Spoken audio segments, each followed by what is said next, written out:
The bridge over Silver Creek. Silver Creek was a small town where time seemed to move slower than anywhere else. Nestled between gentle hills and endless fields of wildflowers, it was a place where people still greeted each other by name and where the scent of fresh bread lingered on the streets each morning. And in the very heart of the town stood the old wooden bridge, worn with years yet still strong, arching gracefully over the clear, shimmering water. It was on that bridge, one autumn evening, that Emily first met Daniel. Emily had grown up in Silver Creek. She was the daughter of the town's florist, her days filled with roses, tulips, and sunflowers. Her gentle smile was known to everyone, but few knew how she longed for something beyond the routine of arranging bouquets and watering plants. She often wandered to the bridge at dusk, sketchbook in hand, to draw the sunset she dreamed of chasing one day. Daniel, however, was a stranger. He had come from the city, weary of noise and lights that never dimmed. An architect with tired eyes and an unfinished sketchbook of his own, he had rented a small cottage at the edge of town, hoping to find inspiration, or perhaps just peace. That evening, Emily sat on the railing of the bridge, her sketchbook balanced on her knees. The sky was painted in soft orange and lavender, and she was so lost in capturing it on paper that she didn't hear Daniel's footsteps until he stopped beside her. "That's beautiful," he said softly, nodding at her drawing. Startled, she almost dropped her pencil. But when she looked up, she saw a kind face, lined with weariness but lit by genuine warmth. "Thank you," Emily replied, a shy smile tugging at her lips. "I was just trying to catch the way the light touches the water." Daniel leaned on the railing, watching the reflection of the sunset. "Funny," he murmured, "I've been trying to do the same thing with buildings for years. But they never look as alive as this." From that evening onward, their paths intertwined. Daniel began visiting the flower shop under the excuse of buying fresh blooms, though he rarely knew what to ask for. Emily would tease him, "Tulips again? You'll have a garden of your own soon," and he would only grin, saying the flowers were for the cottage. But secretly, he bought them just to see her smile. In return, Emily found herself wandering to the bridge more often, knowing Daniel might be there. He showed her his designs, pages filled with lines and shapes, and she showed him her sketches of skies and flowers. Slowly, their worlds blended together, his lines becoming softer, hers gaining structure. As winter came, the air grew crisp, and the fields of wildflowers turned to frost. On one snowy evening, Daniel invited Emily to the cottage. He had lit a fire, and the table was scattered with both his blueprints and her drawings.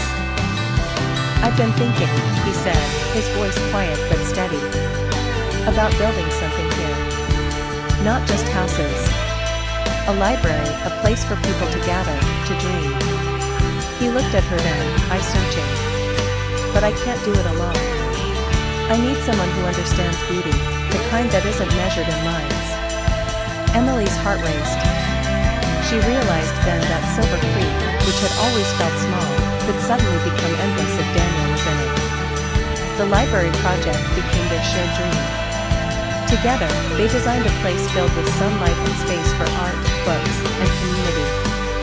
The townspeople, at first skeptical, grew excited as they saw Daniel and Emily working side by side, their laughter echoing across the bridge where it all began. But love stories are rarely simple. One spring morning, Daniel received an offer from a prestigious firm in the city, a chance to lead a project that could define his career. It was the kind of opportunity most architects only dreamed of. Yet when he told Emily, her smile faltered. "I don't want to hold you back," she whispered.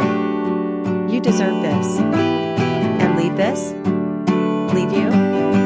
His voice broke. "You came here to find peace, Daniel.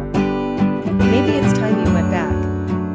For weeks, silence lingered between them. Daniel walked the bridge alone, and Emily returned to her flower shop, her sketches untouched. The library's foundation remained unfinished, a dream paused. It was on the night of the town's summer festival that everything changed. Lanterns floated over Silver Creek, their reflections glowing in the water. Emily stood on the bridge, tears stinging her eyes as she watched them drift away, symbols of wishes she was too afraid to voice. And then she heard footsteps.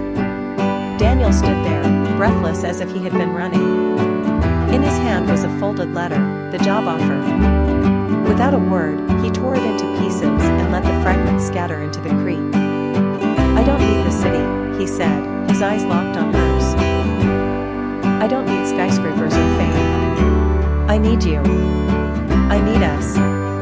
This town, this bridge, this library, it's where I found everything I was missing." Emily's tears spilled, but this time they came with a laugh of pure relief. She stepped into his arms, and the world melted away. Years later, the library stood tall by Silver Creek, its windows catching the morning light, its halls filled with books and art. At the entrance, carved into the stone, was a simple inscription: "For the dreamers who meet at bridges." And every evening, when the sun dipped low, Daniel and Emily would walk hand in hand across the old wooden bridge, the place where love, like the river beneath them, had begun to flow endlessly.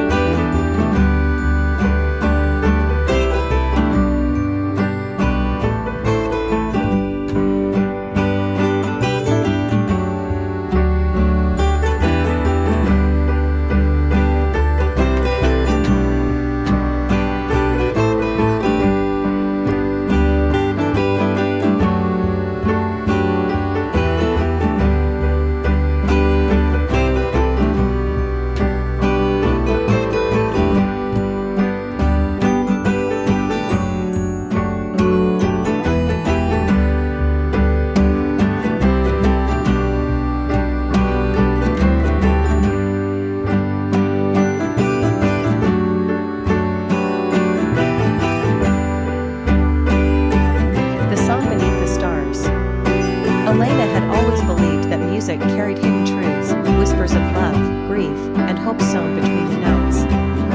As a pianist in a quiet coastal town, she spent her evenings playing at a small cafe by the harbor, where the salty breeze drifted through the open windows and lanterns flickered against the night.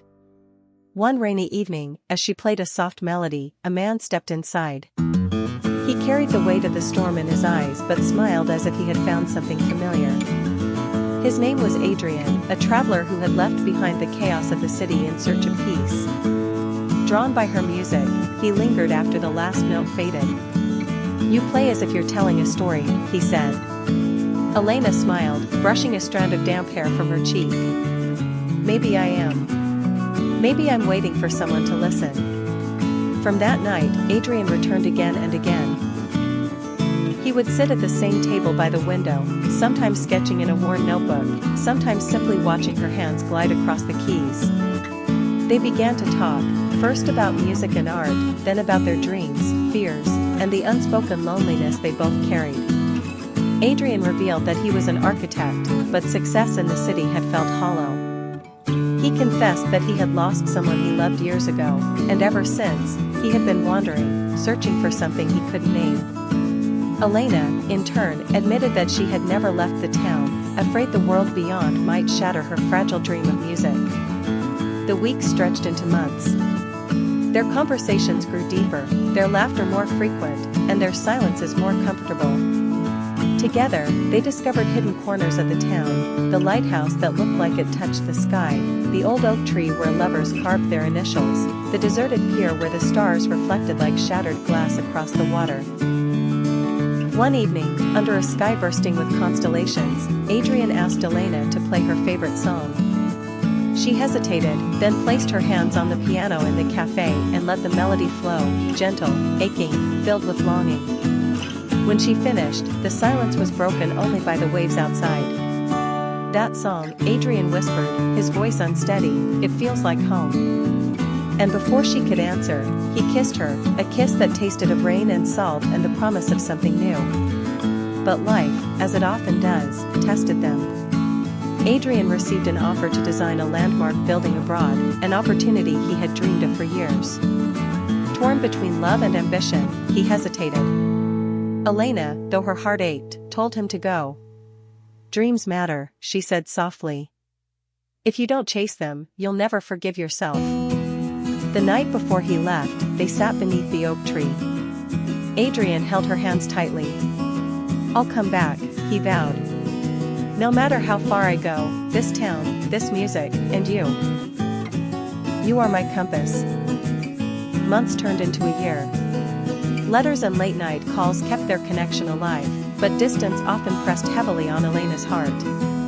Still, every evening she played the same melody at the cafe, believing somehow, somewhere, Adrian could hear it. And then one summer night, as lanterns glowed along the harbor, the door of the cafe opened. Adrian stood there, older, his eyes tired but shining with the same warmth she remembered. He carried no sketches this time, only a small box in his hand. I kept my promise, he said, his voice trembling. And I don't want to chase any dream that doesn't have you in it. As tears welled in Elena's eyes, he knelt before her. Marry me.